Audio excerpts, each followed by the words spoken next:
الحمد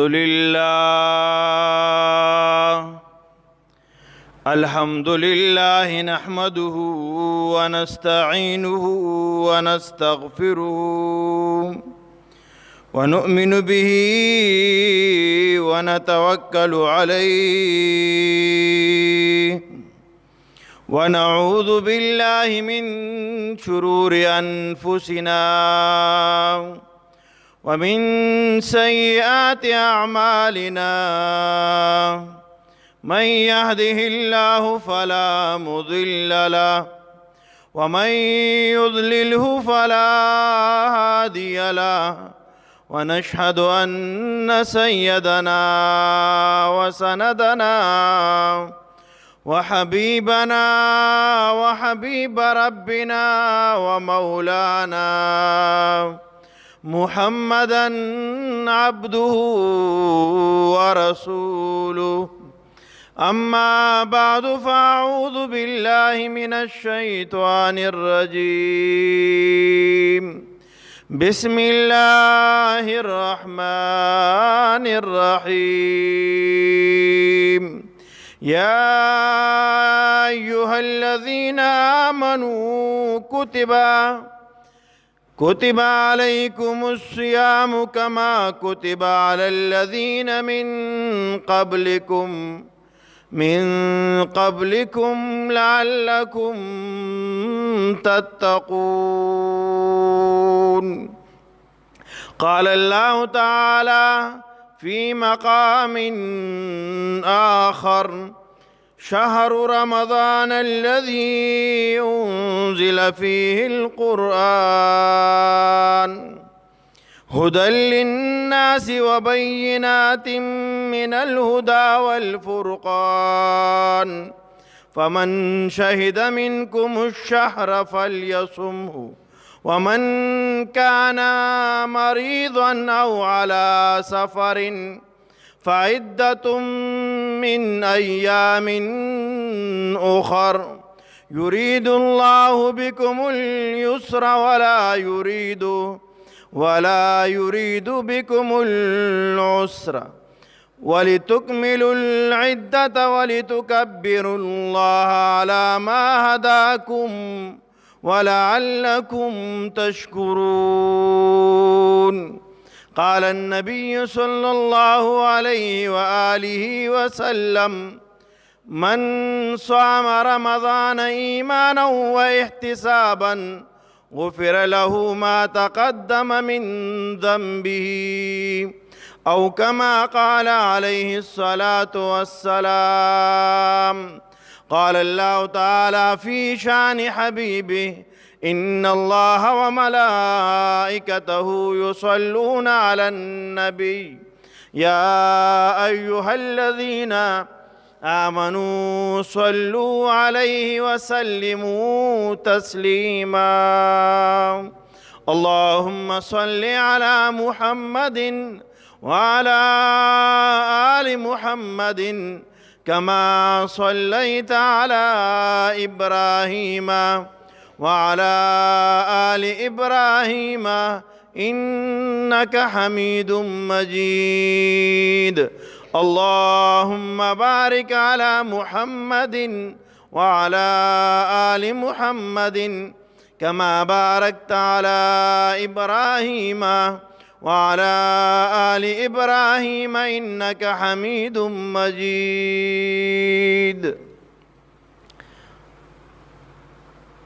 ما ډیر قابل قدر غیرتمندو په دین مینو مسلمانانو حاضرینو سامعینو، د شعبان اخرنۍ ورځې دي.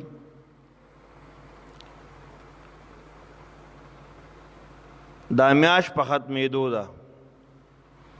د دې نه بعد د رمضان مبارک میاشت هغه را روانه ده. الله دې زموږ د مسلمانانو عمرونو کې برکتونه واچي او دا میاشت الله رب العزت په زندګۍ کې سره د خوشحالۍ سره د نیکو اعمالو قبول شویو اعمالو الله دې بدی کی توفیق مونږ ته را نصیب کړي.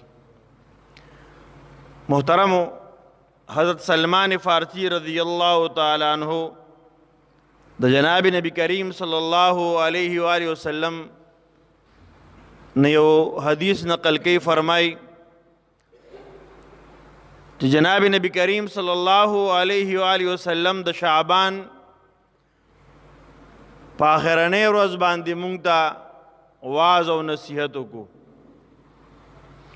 مونږ ته یو فرمایل چې ایمان والو په تاسو یو میاشت داسې را روانه ده چې ډېره عظمت والا، ډېره برکت والا او ډېر د لوی شان والا میاشت ده. بیا جناب نبی کریم صلی الله علیه وسلم ارشاد فرمایو چې په دې میاشت کې یو شپه داسې را روان چې هغه هغې ته لیلة القدر وایي.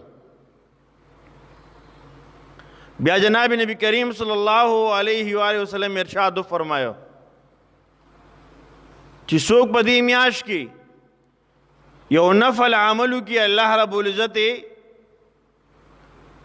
د فرضو باندې بدلی، د هغې الله رب العزت اجر ورکوي د فرضو. داسې دی لکه د بغیر د رمضان نه یو فرض عمل کړی دی. مطلب دا کہ وہ سڑی 2 رکعاتا نفل اکڑ پر رمضان مبارک پر میاش کی دی تا با اجر دا سی ملاوی کی دی کہ ان کی تا لیکن دا چی 2 رکعاتا فرض کڑی بغیر دا رمضان نا. دا قرآن جناب نبی کریم صلی اللہ علیہ وسلم ارشاد فرمایو چی چا پا دا رمضان پر میاش کی فرض اکڑو د دې اجر به الله رب العزت په اویاو فرضو باندې ورکوي، په اویاو فرضو باندې. یو کار پې فرض دی او ده په دې کې وکړو نو دا داسې دی د ده لکه اویا فرض چې ادا کړه. فرض مونځ دی، دغه رنګې فرض زکات دی په ده باندې فرض دی او دا ادا کړه. دا داسې دی لکه ده چې بغیر رمضان نه اویا پیرې فرض مونځ کړی دی. الله به اجر د دې ورکوي دومره زیات. بیا جناب نبی کریم صلی الله علیه و وسلم ارشاد فرمایو چې دا میاشت دا د صبر میاشت ده. دا میاشت د څه میاشت ده؟ دا د صبر میاشت ده، دا د برداشت میاشت ده. په دې کې به صبر کوو، برداشت به پکې کوو. بیا فرمایل دا د غمخوارۍ میاشت ده، د غریبانانو سره سړی غمخواري وکړي، د بېکسو سره امداد وکړي، د هغوی سره تعاون وکړي. نو د بل مسلمان غم د انسان سره په رمضان کې پیدا کیږي. عامه مونږ او تاسو ګورو که انسان ډېر هم کمزوري 11 میاشتې کې خو ده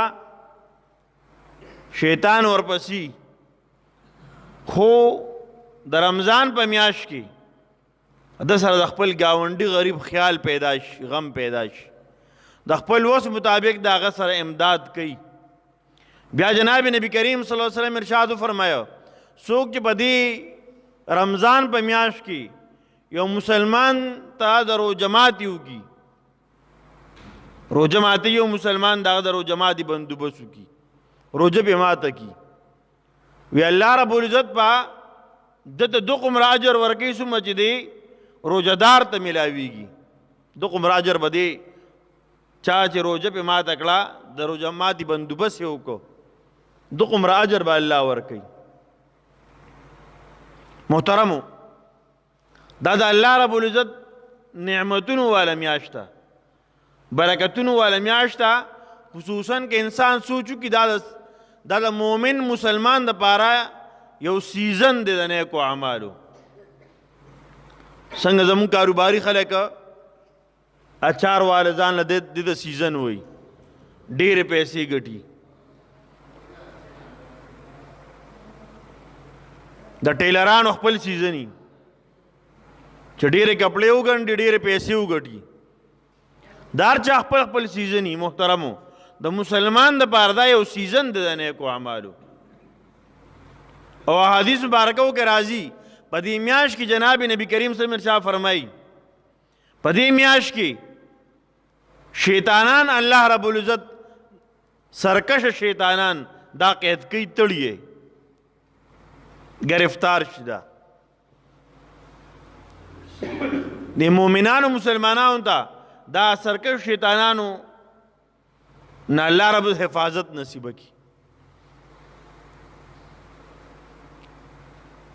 محترمو الله رب العزت دا میاشت زموږ په زندګۍ کې راولي خو د دې میاشتې قدر پکار دی د دې احترام پکار دی. او ما تاسو ته تېره جمعه ویلي چې جناب نبی کریم صلی الله علیه وسلم عمل بداو چې جناب نبی کریم صلی الله علیه و آله وسلم د شعبان په میاشت کې به روجې نیولې. بعضو موقعو کې بعضو زنانو ته چې کله روجې پاتې وي نو جناب نبی کریم صلی الله علیه وسلم ورته فرمایل چې تاسو د شعبان په میاشت کې د دې اهتمام کوئ دا روجې نیسئ. او دې کې انسان روجې ونیسي د میاشتې په اولنیو ورځو کې د خپل وس مطابق چې هر څومره ونیسي 2 ونیولې 5 ونیولې الله رب العزت به ورته د رمضان مبارک د میاشت دا به ورته اسانه کړي. محترمو احادیث مبارکو کې د رمضان د روجو ډېر لوی فضیلت راغلی دی. د روجې د نیولو مونږ خو په معمولی خبره باندې چې لږ شانتې پکې دنیایي فایده وي نو د هغې دپاره بیا نه ورځ ته ګورو نه شپې ته ګورو نه تکلیف ته ګورو نه یخنۍ او ګرمۍ ته ګورو نه بیا ملامتۍ ته ګورو چې موږ پکې ملامته کیږو بیا نه دې ته ګورو چې زه مشر یم او ګیره مې سپینه ده خو موږ وایو دنیا فایده ده پکې مړه کار کوه دا کار کول پکار دي. الله رب العزت د رمضان په میاشت کې د روجو کې څومره لوی برکت کې ښودلی دی صرف د یوې خبرې ته موږ سوچ وکړو او په دې عمل وکړو انشاءالله العزیز زمونږ او ستاسو لپاره به ډېره لویه د خیر ذریعه وګرځي. بخاری شریف حدیث دی جناب نبی کریم صلی اللہ علیہ وسلم ارشاد فرمائی من صام رمضان ایمانا و احتسابا غفر له ما تقدم من ذنبه. جناب نبی کریم صلی اللہ علیہ وسلم ارشاد فرمائی چې چا د رمضان مبارک د میاشتې روجې ونیولې خو لومبی شرط ایمان دی د ایمان نه بعد ونیولې ایمان شته او د روجې ونیولې مؤمن مسلمان که کافر روجې نیسي سهار نه ماښام پورې اجر ورته نه میلاویږي څه فایده ورته نه میلاویږي حالانکې غیر مسلمه باقاعده د خپل دنیایي صحت د بدن دپاره او دنیایي فایدو دپاره هغوی څومره ډایټنګ کوي د روجې نوم خو نه خو د ډایټنګ په شکل کې هغوی څومره روجې نیسي خوراک څښاک نه کوي ولې وی بدن مې خرابېږي بیا ډېر غټېږي د دنیا معمولي غونده کې فایده ده او دا بدن پته نه لګي چې ګینټه نور پاتې دی دې بدن فایده او که دا 2 ګینټې ده که پته نه لګي عمر څومره پاتې دی دا معمولي غونده کې وخت دپاره نن عام زموږ په دور کې هم زموږ په علاقو کې هم نوجوانان د صحت خیال ساتلو لپاره باقاعده په روژه نه خو د روژې په شکل کې په ځان باندې یو سخته تېروي غوړ خوراک نه کوي ډېر خوراک نه کوي یو ټیم خوراک کوي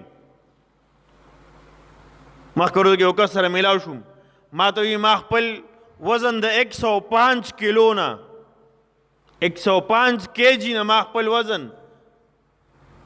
راکوز کو 60 کیلو ته مې راکوز کو تقریبا نیم په نیم هغه خپل وزن راکم کړو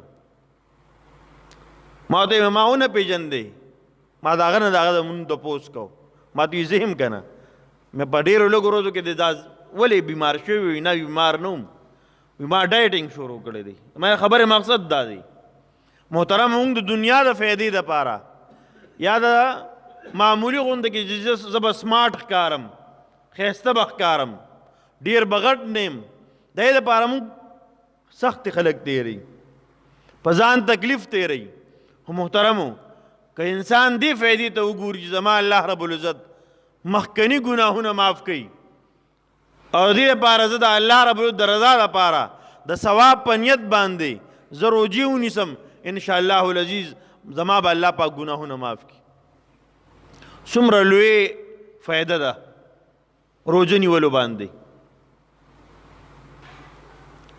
او دا روژه که یو خوا فایده ورکوي د ګناهونو د معافۍ نو ګورې بل خوا د انسان بدن هم د دې سره ښه کېږي دې سره بدن ښه کېږي او انسان پکې د ګناهونو نه محفوظ وي تاسو وګورئ چې کله انسان په روژه کې روژهدار دی د روژې نیولې په صحیح طریقه باندې غونډه شپې عبادت کړی دی یا د شپې صحیح صحیح عبادات کړي دي ذکر اذکار کړی دی مونځ کړی نفلونه کړي دي سحر د پېشمني په ټیم کې پېشمنۍ کړی دی بیا د سحر مونځ کړی بیا د قرنګې باقي مونځونه په جمع اهتمام سره کړي تاسو هغه کس ته وګورئ د ګناه به دی ډېر زیات د ګناه نه بچ کېږي یو خو زموږ غونډه کې روژهداري غونډه شپه هغه د الله په نافرمانۍ کې تېره شي د روژې باوجود په غفلت کې تېره شي د الله نه په لرېوالي کې تېره شي پېشمني وکړو ټولو آخري ټیم کې بیا ورپسې وده شو سهار مونځ لاړ شي سحر مونځ لاړ شي چې راپاسو په 11 بجې باندې سهار مونځ کوو موږ قضا وکړو که ونه شو نو بس هم پرېږدوه بیا د ماسپښینې مونځ بیا د غرمې په خوب کې لاړ شي بیا چې راپاسو مازدیګري بیا منډې تړلی وو سکار روزګار را د بازار پاتې هغه وکړو ماښام د روژه ماتي کې مونځ لاړ شي ماښام مونځ مازدیګر هم په لوبو کې لاړ بازار کې ماښام په روژه ماتي کې تیر شه ماوستن بیا مونږ ملا ماتي خوراک زیات کړي بیا رو نه تراوت ودرېدي شو نه مونځ ته ودرېدي شو هغه مې اذان له کړی یا نه کړی نو داسې کس خو بیا د باندې خو ګورې روژه نه دی الټه نورم خرابېږي دا او د صرف هغه فرض ادا کړه فایده ورته نه میلاویږي د روژې اصل مقصد هغه دا چې انسان ځان د ګناهونو نه بچ کړي او د ګناهونو نه باله بچ کېږي چې د خوراک هم په ترتیب باندې او باقاعده د 5 منځونو اهتمام او دارنګې د تراویحو اهتمام د تهجد اهتمام دا پکې انشاءالله العزیز فایده به ورکوي دا به د بدن فایده همي د ګناهونو نه هم پکې بچ کېږي کله چې انسان خوراک ډېر وکړي نو د ګناه طرف ته توجه زیاتېږي کوم سړی چې ډېر په جیب باندې موړي په خېټه باندې موړي دنه به ګناهونه زیات کېږي او کوم سړی چې په خېټه موړ نه دی او جیب یې تش دی کنګال دی لپنګ دی یا کمزوري دی دنه به ګناهونه کم کېږي یو خوا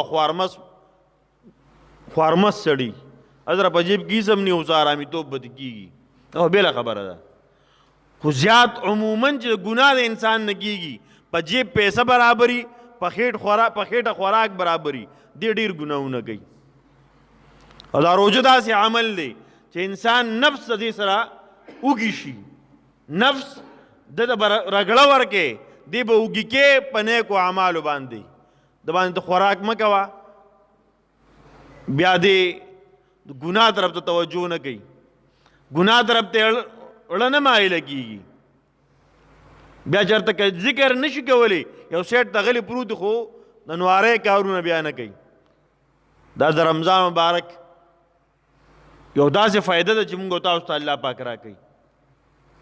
محترمو، الله رب العزت دی موږ تاسو ته د رمضان مبارک د میاشتې روجو اهتمام را نصیب کړي. آخري یو دوه خبرې صرف دومره ذکر کوو چې رمضان مبارک میاشت کله راشي موږ عموما هر سړی وایي یاره زما دا بیماري ده او زما دا بیماري ده. قرآن کې الله رب العزت ارشاد فرمایي کم سړی چې مسافر دی یا کم کس بیمار دی دته اختیار دی دی روجه نه نیسي نه دی نیسي. بیمار دی روجه ولا ښه نه ده. که روجه نیسي مرض سیوا کیږي، که روجه نیسي بیماری اوږدېږي، که روجه نیسي بیماری ټیکېږي نه. ځکه یې دپاره خوراک په ټیم ټیم باندې دوايي په ټیم ټیم خوړل پکار دي. نو که داسې بیمار هغه روجه ونه نیسي خیر دی. خو مونږ 11 میاشتې چېرته مونږ ته د ګردو بیماري نه یاده، خو چې د شعبان د اخرنۍ 2 ورځې پاتې شي پکې که نه نو بیا مونږ هر یو استاد جي ما د ګردو تکلیف دی نو زه روجې به نیسم که به نه نیسم. ټول عمر د ګردې دپاره وریجې خوړل وله منه دي. هغه دی په شپېتم کلي کې خیرات نه پرېږدي. هغه ته د یاد نه وي چې زما د ګردې تکلیف دی، جي ما د ډاکټر وایي چې وریجې به نه خوري. ما ته دا پلانکې تکلیف دی، ما له ډیوب نه دی ښه، ما له کوک نه دی ښه، ما ته تکلیف دی معدې د ګردې دا پلانکې تکلیف دی زخم دی دته نه یاده. خو چې روجه راشي بس بیا مونږ ته د ګردې تکلیف هم را یاد شي او د معدې تکلیف هم را یاد شي. څوک وایي پکې کاڼي دي او څوک وایي خښتې پکې پرتې دي. نو په ځان له په زور باندې بیماري یو سړی بیمار دی الله دې صحت ورکړي. مونږ دا نه وایو چې یو سړی په ځان په زور بیمار کوي نه. بعضې خلک ځان له روجې نه د بچ کولو لپاره بس ځان له په زور باندې. پخوا به د پنجاب خلکو وي رمضان جاڼې او پټان جاڼې. اوس نن پښتانم ډېر نوجوانان سره د صحته د روجو اهتمام نه کوي. الله دې ورته پوهه ور نصیبه کړي، الله دې د دین قدر ور نصیبه کړي، الله دې د خپلو احکاماتو مینه او محبت نصیب کړي. دا د الله نه یره په لږې نشته. مونږ بیا ځان په زور باندې موږ خو خدای ته دوکه نشو ورکولی. که ته وایې پکې ګورده کې کاڼې نه لوی ګټه پکې پرته ده هلکه زه مه نیسه روژه نو اوس ماله څه نقصان دی؟ نقصان خو دې خپل وکړو، نقصان دی خپل وکړو. نو یو دا خبره دا ده چې کم سړی بیمار دی او علما کرام فرمایي چې دته به هغه ډاکټر وایي چې کم کوالیفاید دی، چې کم تعلیم یافته ډاکټر دی. داسې نه په کلي کې دغلته یو ډاکټر یو چېرته د بل چل مل یاد کړي دوایانو نومونه یاد کړي هغه هم تاته وایي چې په دې دړ راځي به ستا د ګردې مسله ده د معدې مسله ده او ته روجې مه نیسه بس تا د روجې معاف دي یا به یې وروسته ونیسې. نو داسې نه چې هغه د دغې مرض ماهر دی هغه به تاته وایي دا هر چا نه. او بیا هم علما کرام فرمایي هغه ماهر ډاکټر چې کوم په خپل هم د روجې نیسي، د صوم او د صلات پابند دی، د دین اهمیت یې په اړه کې شته. نن سبا ډاکټر له ورشي هغه ته کوی بسر مې دل دی هم ته وایي چې روجې مه نیسه. ولې هغه په خپل یې نه نیسي نو په تا څه کوي چې ونیسي؟ هغه مړه زما سره 2-3 ملګري نور هم سیوا شو. دې وجې نه اهتمام پکار دی په وړو وړو خبرو باندې. د روجې نه ځان رسته کول نه دي پکار. دا روجه دومره لوی عبادت دی. دا روجې کې انسان بیا ټول عمر هم روجه ونیسي، ټول عمر یې ونیسي. د دې یوې روجې اجر ته ګورئ نه رسي. دا یو خبره یاد ساتئ، د دې اجر ته نه رسي. نو په یو روجه به څومره تکلیفي مونږ ته د ټول عمر د روجې نیولو اجر د یوې روجې ته نه رسي. مونږ بیا وروسته وایو مونږ به بیا وروسته ونیسو. ډېرو خلکو ته ګوره وروسته روجې پاتې دي، د 40 کالو د 40 کالو خلکو ته روجې پاتې دي، بیا وروسته څوک نشي نیولی. دې وجې دا یو موقع ده دې کې روجه ونیسو. دویم یو اهم مسله هغه دا ده چې هغه سفر دی، بیمار دی نو روجه که ډاکټر وایي مې نیسه، پوهه ډاکټر دیندار ډاکټر. دویم سفر دی، نن دور سفر دا سفر دی، دا آسان سفر دی. 78 کیلومیټر فاصله باندې ته روان یې او هلته کې بیا ته مقیم نه د 15 ورځو نیت نه دی کړی. حدیث نه روانې پېښور تقریبا 78 کیلومتر جوړیږي او تال ته ځې والته د 15 دن د قیام نیت نه کوي. بیا په تلو باندې ته مسافر یې خو هلته ورسېدې 2 3 4 څو ورځې تېرې کړې خو نیت د قیام نه دی کړی د ډېرو ورځو د 15 ورځو د اوسېدو. نو تر هغې پورې ته مسافر یې نو که ته روژه ونه نیسي نو خیر دی خو بهتره ده چې سړی روژه ونیسي ځکه نن دور کې سفر هم اسانې دي او نن دور کې چې چا ځای ته لاړ شي نو هم لکه هر سهولت برابري. دې باندې اهتمام پکار دی چې موږ تاسو دا ډېره لویه فایده د رمضان دا زموږ نه په وړو وړو بانو باندې په وړو وړو خبرو باندې زموږ نه خرابه نه شي. د اوس نه عزم وکړو د نیکو اعمالو عزم وکړو د اوس نه 15 وخته مونځ پابندي شروع کړو. بیا به رمضان کې تراویح مسانی بیا په رمضان کې مونځ د ماوستنې مسانی د ماښام به مسانی د سحر جمع به مسانی. خو حاله چې د اوس نه نیت وکړو د اوس نه مونږ تاسو که کمې راغلي او کمو منځونو کې د جمع اهتمام به کمی د اوس نه ځان لرې کړو. الله رب العزت زموږ تاسو په دې خبرو باندې عمل لا نصیب کړي او الله رب العزت د رمضان مبارک د میاشتې مونږ تاسو ټول ته په دې کې نیک اعمال آسان کړي الله دې را نصیب کړي. دعا وکړئ اللهم صل علی سیدنا محمد وبارک وسلم. یا الله زموږ ګناهونه معاف کړي ربا ټول امت محمد ګناهونه معاف کړي ربا سموي سم واورې د بدی باندې ته عمل لا نصیب کړي رب زموږ دنیا او آخرت ښایسته کړي دنیا او د آخرت د غمونو محفوظ ساتي دنیا او د آخرت خوشحالۍ مران نصیب کړي جناب نبی کریم صلی الله علیه و وسلم کامل اتباع نصیب کړي د صحابه کرامو کامل اتباع نصیب کړي رب څنګه روجي نیول چې رب تا ته خوښ دي رب هغه سې روجي نیول زموږ نصیب کړي څنګه نیک اعمال تا ته مقبول دي رب هغه سې نیک اعمال زموږ نصیب کړي زموږ دنیا او آخرت ښایسته کړي. وصلی الله علی خیر خلقه محمد و آله وصحبه اجمعین. یو ملګري دعا دپاره درخواست کړی اوس راته یاد شو یا الله څه کاروبار روان کړی دی زما دپاره دعا وکړئ یا الله ته کاروبار کې برکتونه واچوي. د محلې څومره ملګري دي کاروبارونه دي دیاړې مزدورۍ کوي رب صحتونو کې برکتونه واچوي رب مال کې برکتونه واچوي کورونو کې برکتونه واچوي د دنیا او د آخرت خوشحالۍ نصیب کړي دنیا د آخرت د غمونو نه وساتي د حلال مال نصیب کړي د حرامو نه مونږ ټول وساتي. وصلی الله علی خیر خلقه محمد و آله وصحبه اجمعین برحمتک.